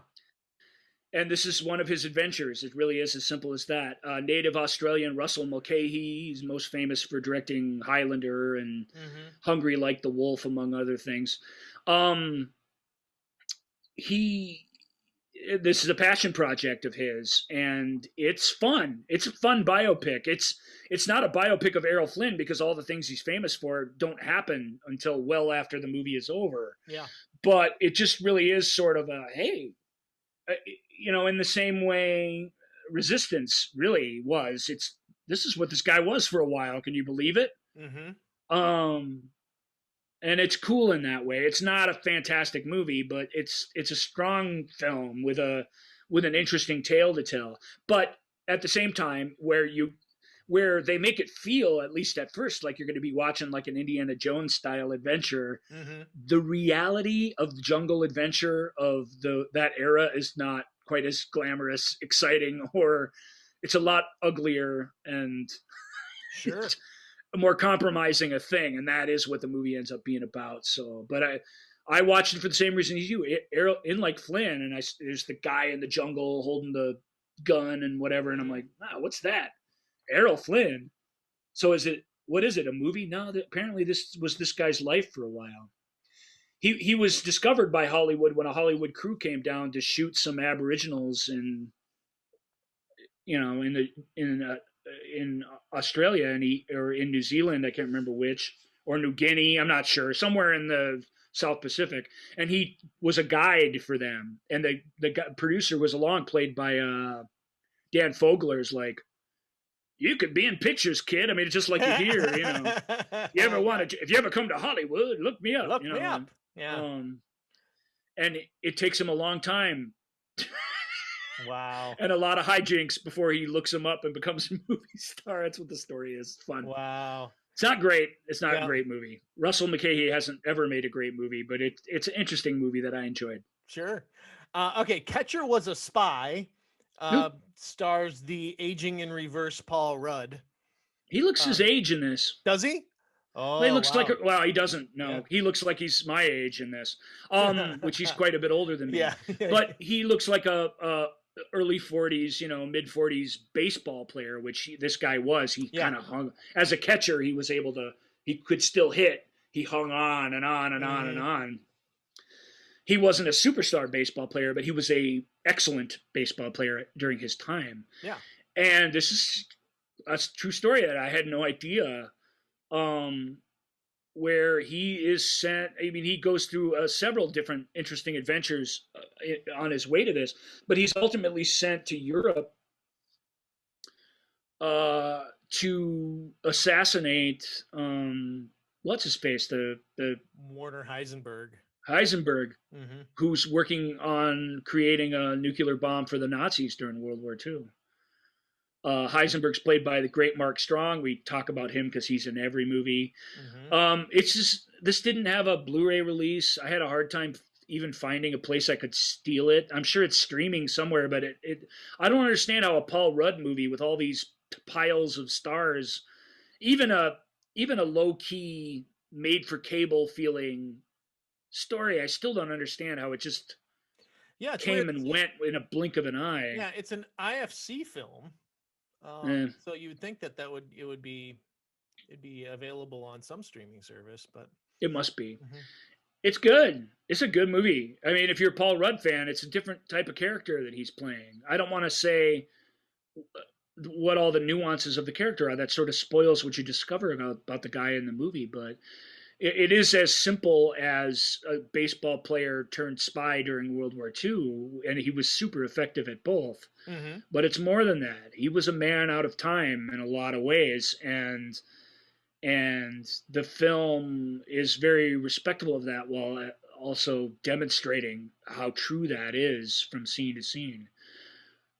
Read some of the people who are in this. Dude, Guy Pearce is in it. Yeah, Paul Rudd, Mark Strong, Sienna Miller, Jeff Daniels, Tom Wilkinson, Guy Pearce, Paul Giamatti.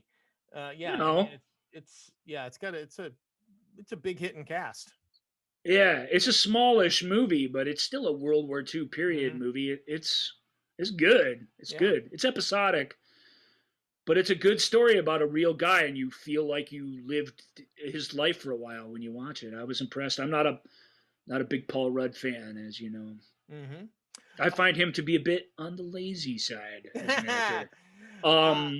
Well, that's not the case with this. He's still Paul Rudd. He's still got his sort of easy breezy charm that comes through without a doubt, or he wouldn't have been cast as this guy. Sure. But this is a role where, I don't know, they're about the same age. It's a John Cusack like role. Sure. And Rudd equips himself well in it.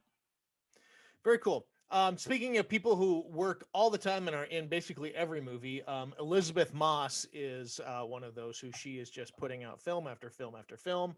And she put out a biopic called Shirley. Well, she didn't put it out. She stars in a movie. She stars as the titular character in Shirley, which is about Shirley Jackson, the author who wrote lots of stuff. Yeah, Hangs a Man is the big one. The Lottery, the short story we all read in junior high. Yes. The Haunting of Hill House. Hill House. There we go. Famously adapted into The Haunting, and then The Haunting of Hill House, and then The Haunting, and then The Haunting of Hill House. She's an interesting person, and this was an interesting movie. It's odd, though. It was a weird movie that was hard for me to get into. She's an Emily sort of Dickinson's kind of character, and it felt like there was Professor Marston and the Wonder Women from a few years back, which was another similar movie where, in an effort to get it all as right as they could, they told a sort of off-putting and weird story that you kind of wanted to keep its shoulder's length while it was playing. That said, it's interesting. Moss is interesting. Shirley Jackson is a fascinating person from history and from literature and film alike. So I'm glad I watched it, but I didn't super enjoy it. It felt like a bit of a homework assignment to watch, honestly. Okay. I wish I liked it more. That's fine. It's weird and it's arty, and I want to like that stuff because I want to be one of the cool people going out for cappuccinos and discussing how profound it all is afterwards. But I'm kind of a wuss, and I prefer just The Catcher Was a Spy. It's right in the title. Yeah, I'm in for that. But it tells you everything right there in the name. And this is Shirley. Shirley. Sure, and it's Shirley, and it's all in here, and it's a little impenetrable. But that's true to who the person was. So I don't want to dismiss it. I just didn't super enjoy it. Right. So I don't have to keep making excuses. We don't all love everything, whatever. Nope. All right. I feel like there's some beatnik with some little flat hat out there smoking a cigarette with a cigarette holder going, this guy's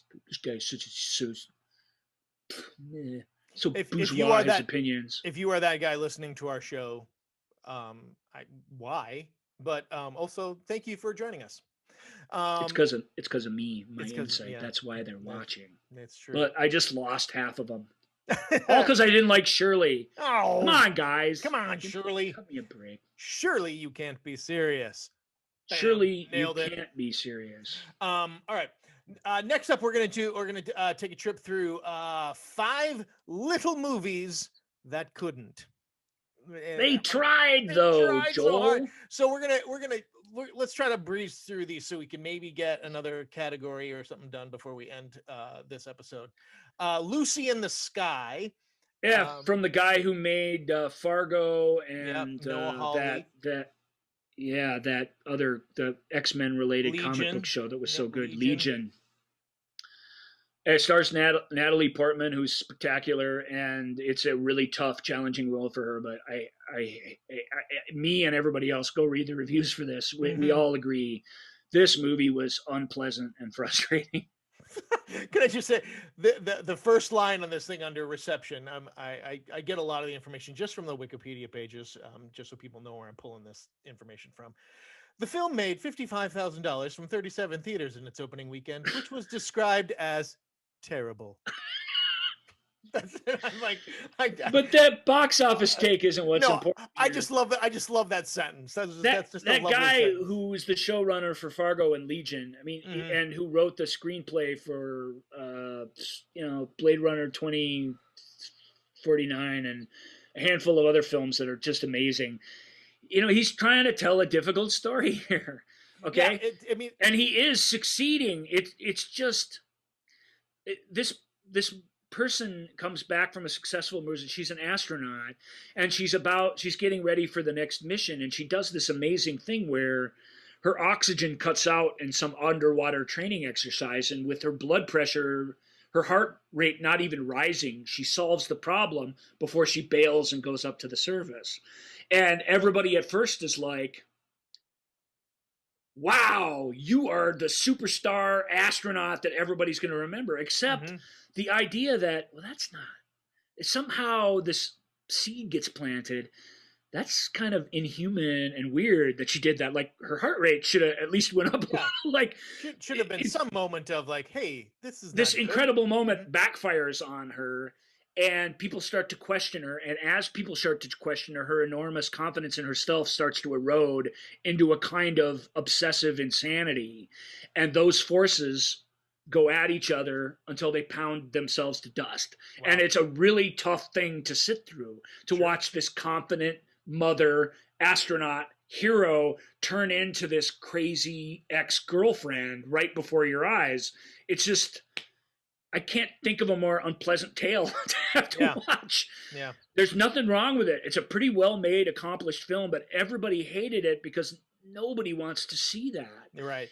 And I'm no different. I just was like, I was just by the end. Mm-hmm. And I hate that I feel that way because I want to be the guy who says, you all are wrong about this movie, but you're not wrong. That's not fun. That's awful. It doesn't seem like a fun movie, and when you're trying to figure out where you're going to put your entertainment dollar, to put yourself through that. It's just tragedy after tragedy after tragedy, and you just can't stand it. There's this moment halfway through where she's only half crazy, and she goes on this stupid, crazy self-destructive road trip, right. And her daughter's like, "Well, take me with you." This daughter, the astronaut's daughter, who couldn't be more estranged from each other. And it starts out like this mother and daughter crazy road trip where everything's going to be okay, but everything's not going to be okay. It's not okay that they're doing that. Mm-hmm. And of course it falls apart just like you would hope in a different kind of movie. Maybe it wouldn't. Maybe there'd be some sort of zany triumph at the end of this thing, but it is a person completely destroying themselves, and you just have to kick back and watch it. And there's nothing you can do to help. That's Oof. That's mean that you put us through that, dude. Come on, Noah. It really isn't that you made a bad movie. Yeah. It's just who's the audience for that? That's a tough one, mate. Sure. Even for me. So there you go. All right, next up is Arkansas. That's the point, Joel. That is the point. But wow. Mm-hmm. Yeah. Arkansas should probably be in crime dramas because it's about a couple of drug dealers who don't know who their boss is, and then something happens, and then they take over. It's like this comedy of errors that leads them to running this part of a certain drug dealer's enterprise. Mm-hmm. They know he's their boss, but they've never met the guy, and they don't know what he wants, and the whole industry is set up so that you don't understand anything. Nobody knows anybody, that kind of thing. And it's sad. There's a lot of tragedy in this story too. But the two guys are Liam Hemsworth. Yep, and Clark Duke. Clark Duke wrote it. Did he direct it too? Yeah, he directed it, produced it. This is Clark Duke is great in it, and it's his kind of story. Like, you can tell it's coming from him, and he plays the guy who's sort of the voice of the madness of the world too. So that's well done. Good actor, pretty good writer, I think decent director. It's fun. It's a little movie that almost did. Yeah. It's just a weird story, and it goes to a kind of weird, awful place. Who's the guy in it? Is it Jeffrey Dean Morgan or no? It's not. It's D'Onofrio. No. Yeah, we have Kenneth Michael Williams is in it. He's great in it. Yeah, there's Malkovich and Vince Vaughn. Vince Vaughn is who I'm thinking of. Yeah, okay, yeah. I don't know why I'm naming those other people, but they all play the same types of dudes. Vince Vaughn plays the is he or isn't he the main bad guy, and sure. Good role for him. Great role for Williams. Malkovich is barely in it, but he's fun when he is. So, okay, it's okay. Yep. There's a lot. Most of the movies I've mentioned already on the show is better than this movie, but this movie tried real hard, and I appreciated the effort. It was pretty good film for a little film. Mm-hmm. A movie that we originally talked about, and it was called Crossing the Line in a preview show. We talked about it when it was called Little Woods, and then it got changed to Crossing the Line, and then on home video it got switched back to Little Woods. Okay, that's what it was. I was gonna say I remember talking about it as Crossing the Line, and I remember also talking about it as Little Woods. But this is Little Woods with Tessa both are Thompson. Terrible titles. Little Woods doesn't tell you what it is at all, right? And Crossing the Line tells you one thing it is, then dismisses everything else. And that it's like they're on the opposite spectrums of bad names, basically. Yeah. I prefer Little Woods because at least that's kind of poetic. Mm-hmm. It's a gothic, Southern Gothic sort of trailer home story of poor people just struggling to get by, and the little minor crimes and things that they do to survive. Basically, it's a story of two sisters played by what's her face, Tessa Thompson, and who's really good in it, and Lily James. Obviously they're not sisters, but they're sisters in the story, which is cool. And it's a very big sister, little sister kind of. We both have our own problems. Yeah, I was a drug dealer, but at least I was a drug dealer. You were like a tramp, and at least I wasn't that. And it's like, well, at least I wasn't a drug dealer. It's that kind of relationship. Lily James has a little boy that they both really do their best to give a decent life to, but the pressures of just getting by, man, just for some people. Yep. And this is a nice reminder of that. The grungy, grimy world of the story really comes to life nicely. Tessa and Lily give really neat performances. But again, this is a little film. It's a character film that doesn't have any easy resolutions. Yep. It's it's the bleakness MacGuffin. of North Dakota. Yeah, it's the bleakness of North Dakota. So not Southern Gothic, but still the same feel. It's that Southern Gothic just moved to the Canadian border between North Dakota and the titular line that probably shouldn't be crossed, or your mule work suddenly becomes a federal offense. Yep. But maybe that's the only way to make 10 grand or whatever, which in these people's lives is everything. It's the difference between being trapped there or escaping to California or whatever your minor dream is. Mm-hmm. Hey, in California, we could have a double wide trailer. It's that kind of. Yeah. They don't live in a trailer. They live in their family home, Right. which is being foreclosed on because they have no income to keep up the double mortgage payments on. Basically, Yeah. it's not bad. Similar to Arkansas, it's pretty good actually, but it is a little bleak and it's not escapist fun. It's a character driven sad story. So.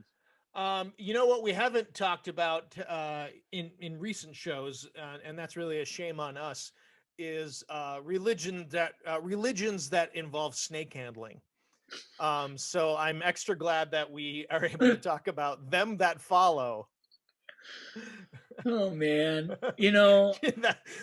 okay, that's my favorite segue. This is Southern Gothic. This takes place somewhere in the Arkansas or something. Somewhere in the mountains, Kentucky maybe. West Virginia perhaps. Anyway, community in Appalachia is all. Appalachia, why get specific? State lines aren't important when you're in the middle of nowhere playing in a jug band. Walton Goggins plays a local preacher, a power-mad local preacher who nevertheless is sort of frail and human himself. But his big thing is the snakes for whatever reason. And these snakes just keep biting people who keep getting sent to the hospital. Some of them are dying. And there's not much local authorities can do about it. And it really is the snake test as a faith test. Yeah. In that sort of Pentecostal backwoods religion, if the snake bites you, it's because you didn't have enough faith. But really, isn't it faith enough to know that you are good as what you are without being tested by a snake? The film really is as simple as that. It's those two ideas battling against each other for supremacy. Wow. But cult of personality and religion and people just believing batshit crazy things is, we don't have to tell you. That's a very real thing. And Goggins has made a whole career out of playing awesome characters like that. Yeah, but this is a small movie where he has to be a crazy guy, but he has to be a photoreal, believable person.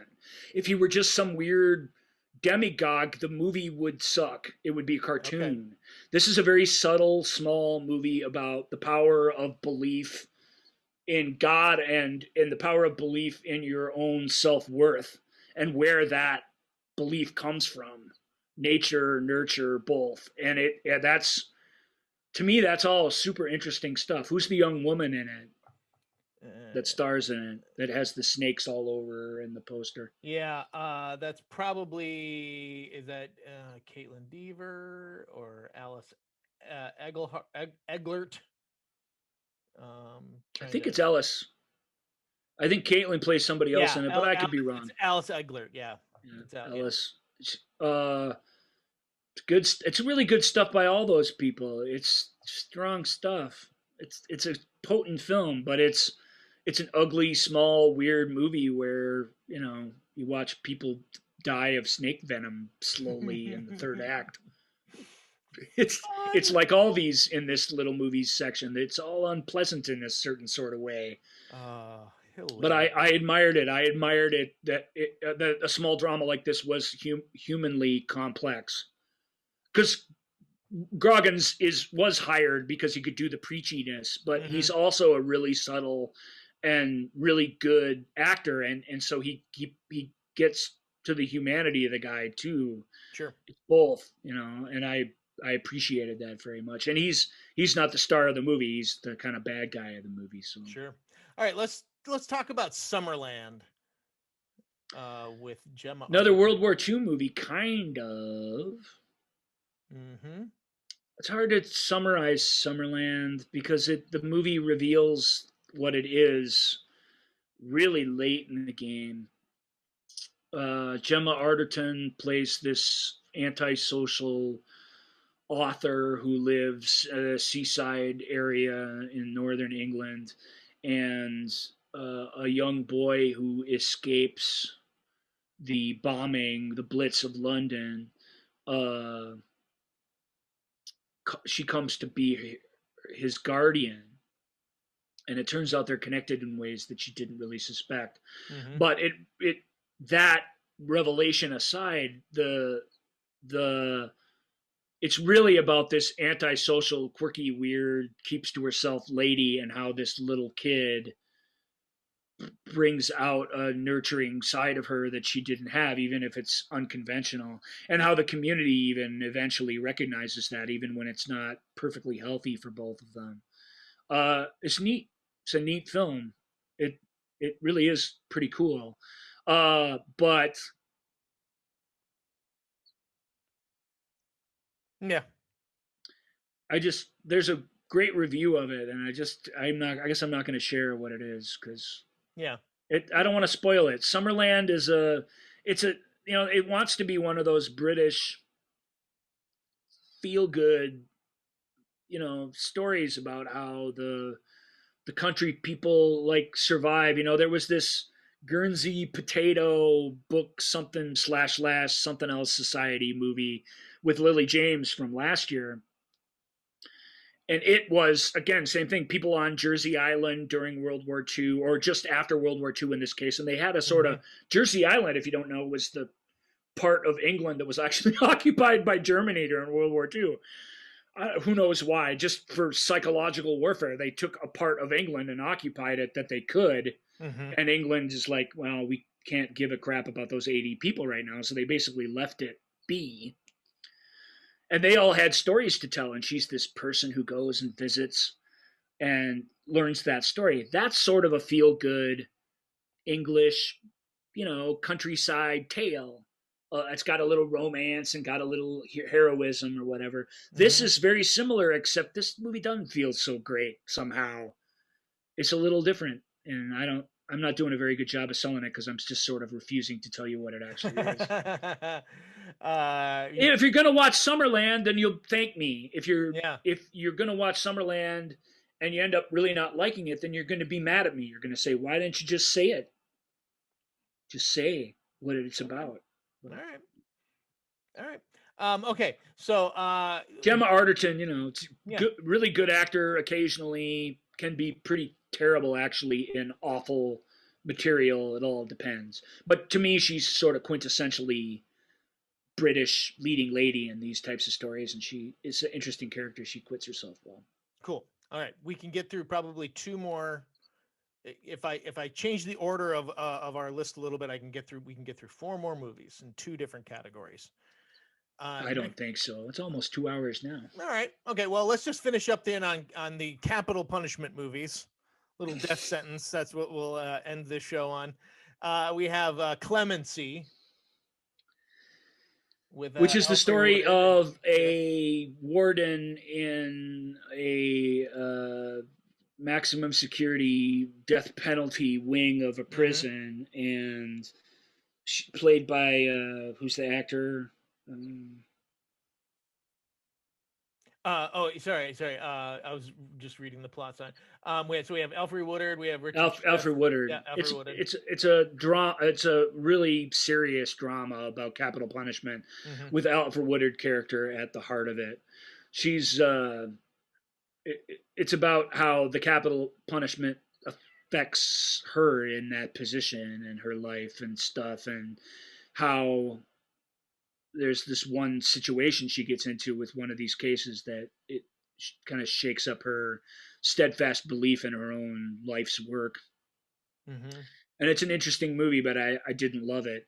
The other one, Just Mercy, which is more of a traditional courtroom drama, where you really have a guy who the film really from the get-go strongly contends is innocent of the crimes and was convicted purely for racial reasons and for reasons of convenience by the local cops, is about to be executed. And this lawyer, who plays the lawyer in that? Michael B. Jordan.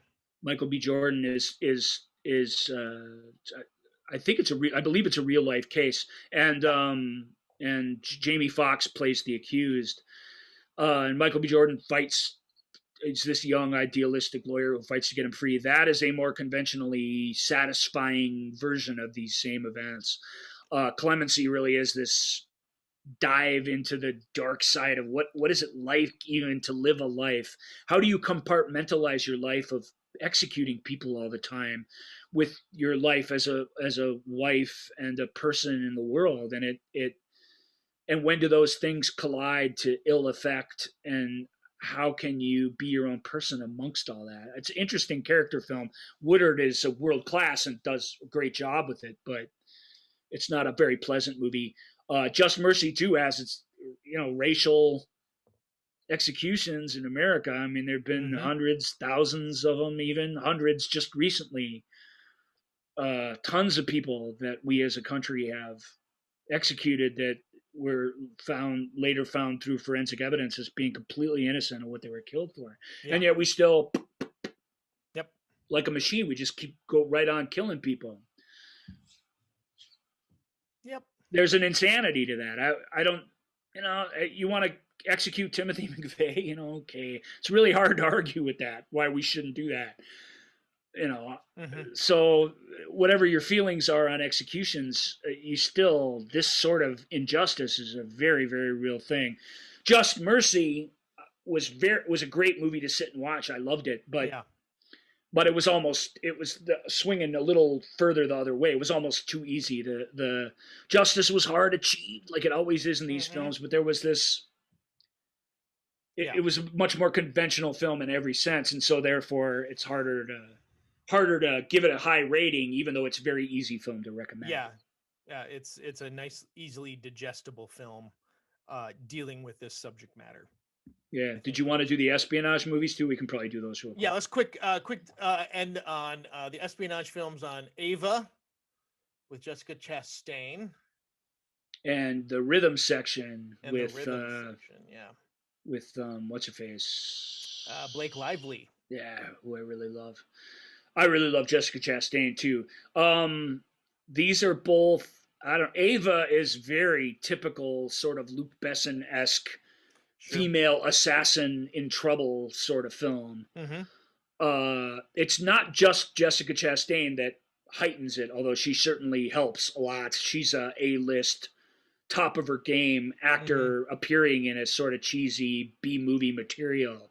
But this B-movie in particular gets the human element right, and it's willing to be a little complicated with its characters, which is very, very helpful. It makes it feel like less of a shoot-'em-up fantasy and a little more of a real thing, which I appreciated. So I recommend it in that sense. Yeah.